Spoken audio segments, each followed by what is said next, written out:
what's up guys? Back with another video. We're going to talk about the new movie Smile that just came out this weekend. No, it is not this movie where they have the stupid smiles. I don't even know why. I forget why they even smile in that movie. Honestly, I don't know why they smile in this movie either. But let's get into it. So this movie's got some memorable characters in it. And by characters, I mean actors that I knew from other things. It's got A-Train from The Boys. It's got Carla from Scrubs. And then it's got a guy, I don't really know his name. I kind of don't care. But he kind of looks like David Blaine, at least to me. I feel like you kind of know where I'm going with this movie review, honestly. I spent more time figuring out who the actors were or who they looked like in real life more than I actually cared or put effort into knowing about them in the movie. Unfortunately, this seems like it's more of just a horror movie to put out because, hey, Halloween's coming, let's put a horror movie out. If there's spoilers in this review, I apologize. I mean, there's certain things that I just found so dumb that I feel like I have to tell you guys. So we'll put a spoiler warning up somewhere, or spoilers right here. But basically, this movie is somebody's possessed or being haunted or a demon. They don't really tell you in the movie. They don't really specify. They don't go into detail about anything, why it's happening, who they're choosing. I don't know. But with that being said, the girl, obviously you've seen it in the trailer, she's talking to the psychiatrist, and she ends up killing herself, and she smiles while she does it. I don't know, maybe it just looks aesthetically pleasing, creepy. Oh, you're killing yourself and you're smiling about it. Cool, whatever. So then it basically just gets passed on to other people. So the main psychiatrist is the person that has it, and then it just kind of haunts her. Basically, it wants that person to commit suicide in front of somebody else, and that's how it gets passed. This movie really relies on just jump scares for the sake of being jump scares to be scary. I will give it credit. There were a couple of times where there were really eerie, kind of creepy imagery, and then they just do a cheap jump scare right after it. Like after she gets possessed or whatever's happening to her. Like I said, it's very vague. I have no idea really what's happening in the first place.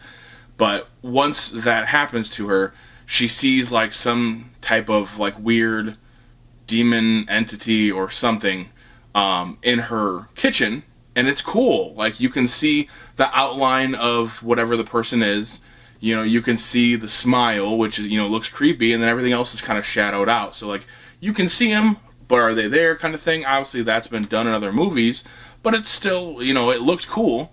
And then literally right after that, her boyfriend or husband or fiance or whatever taps her on the shoulder. That's what scares her. And then just, a jump scare to be a jump scare. Unfortunately, this movie does a lot of that. It's literally just like, and if you watch the movie, you can call it. You will know when a jump scare is going to happen probably 95% of the time. It's bad.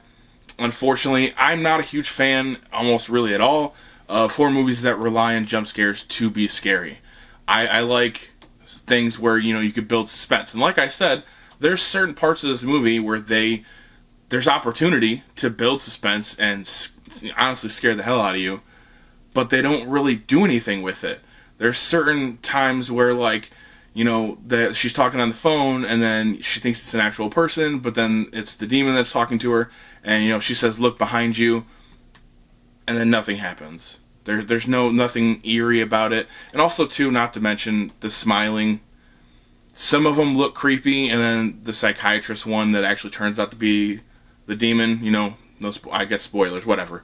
We're going to spoil it. But she ends up being like the demon in her head. It just looks dumb. Like she looks like she's trying to hold in a fart or something like that. It looks terrible. One thing again with jump scares, please don't use the score as a jump scare. Don't make a really loud noise in the movie that would make no sense. It's not even a part of the movie. Nothing in the scene would have made that noise. This does that a lot, where it takes a score and kind of heightens it really quick to give you a jump scare because you think something's going to happen regardless. And obviously, you think it's going to happen because there's going to be a jump scare and a random noise. Like it's just a shriek or just like a loud violin. I don't know, but it's something, and it's loud, and it kind of jolts you. But don't do that. Use your score to set up more suspense in your movie, And then obviously the tone will start to build suspense, and then it'll scare the crap out of you, and then give a payoff. But this movie unfortunately doesn't do that. And like I said, there really is no plot. They figure out this demon or spirit or evil entity or whatever it is trying just to basically make people kill themselves in front of other people. And apparently it likes a show, I guess, is what one guy said. Who knows? But, I mean, they follow a cycle, but then there's no real rhyme or reason, which, I mean, I guess it's a horror movie. You don't really need to have a rhyme or reason, but there's no rhyme or reason to why this demon's actually doing it. I mean, it's a demon, so cool, whatever. I guess that's just how demons are. But then even the ending, too, and I guess I won't spoil the ending, even though I've kind of spoiled a little bit of here and there, but there's not really an ending. I mean, if you've seen a horror movie in the last 3 years with demons or whatever trying to get people to kill themselves or trying to get them to kill other people, you've seen this ending. It's the most cliche, oh my god, you know, we made it out, but did we make it out? Like, I don't know. I don't know, guys. If you saw it, what'd you think? You know, leave it in the comment section below. Subscribe, like. Don't go see it, honestly, in my opinion. Don't waste your money. Go see other movies. Go see Pearl again if you haven't seen Pearl. There's a bunch of, even my local movie theater, Regal, they're doing a lot of like old school 70s, 80s, 90s horror movies and stuff like that. Go see one of those. Go see a classic. Go see new stuff. Don't go see this movie, guys. If you did, I guess leave the comment below. Let me know how you liked it, you didn't like it, whatever. Don't go see it. But we'll see you guys later.